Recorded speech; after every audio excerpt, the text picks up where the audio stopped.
Hello, my name is Valerie, and I want to thank you for coming to my blog. From now on, I'm probably going to do mostly videos rather than writing it because a lot of things that I want to do, I want to show you rather than trying to write it out and explain it in written form. It's actually a lot more difficult than it sounds, or at least it's difficult for me.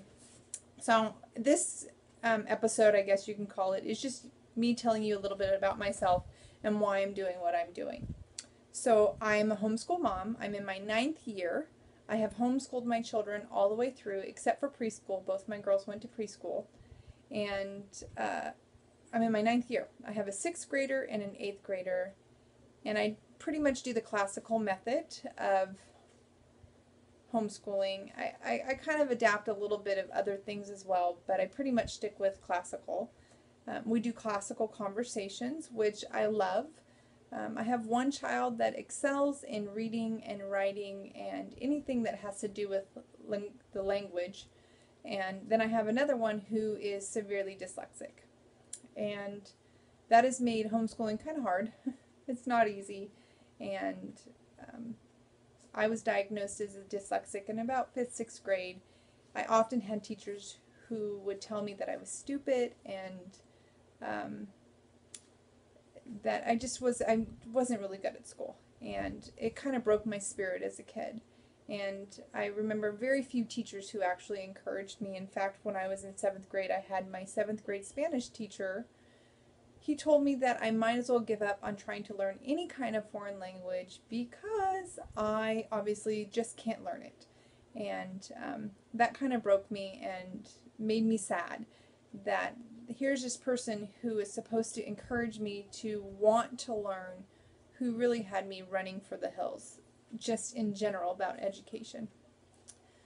So actually when I was in high school, I was able to take American Sign Language, and that has actually been extremely, it's been such a great honor to be able to learn American Sign Language, but I've used it a lot in my homeschooling, in my daily life. It helps me to remember things because dyslexics are people who see more in pictures and in actions rather than words, and so I think that's why sign language really worked for me and I was successful at it.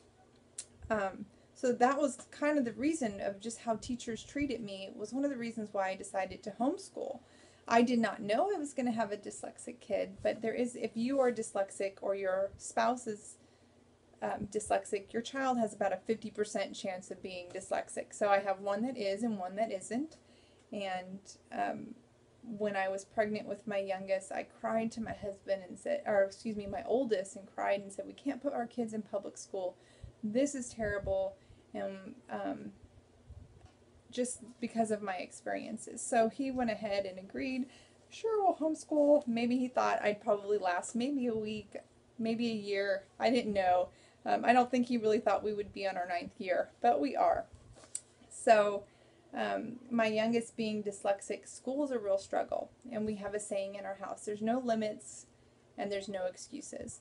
It might be hard and you might have to work a little harder than the other person that is across your desk or even, a friend, but you will get it. It might take time. It might take 2-3 years to understand a concept, but at least you're working at it to try. So this is kind of one of the reasons why I homeschool, is just the experiences that I experienced in school and the fact that I have a kid that struggles. So this blog will be tips and tricks on how you can do homeschooling at home or even help your kids after school. You don't have to necessarily homeschool your kid because it's not for everybody. It's not for every kid. And it's just other ways to help you learn. So here I am in my 9th year, and I am learning how to write. My child is learning how to write. We're learning Latin, and we're learning math, and we're learning the English language, and there are things that my dyslexic kid can do that some school kids can't do because of the repetition and the singing of the songs and how we work our school day. So I hope that you enjoy this. I hope that if I can just give you one tip to make it more successful in your day, I will. things that I'll be talking about: ADHD, dyslexia, probably food diet.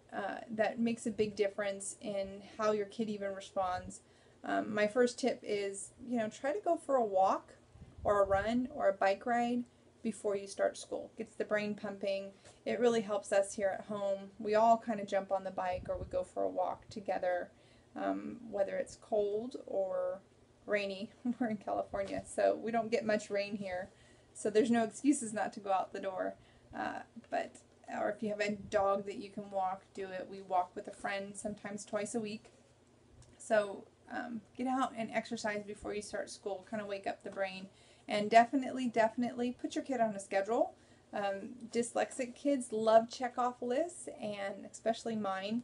We have created check-off lists, which I will be putting on the website, as well as just ways of doing things. We're going to do that. So thank you very much, and I hope you enjoy, and feel free to send in suggestions of your own or tell me if this is helping you at all. Thank you.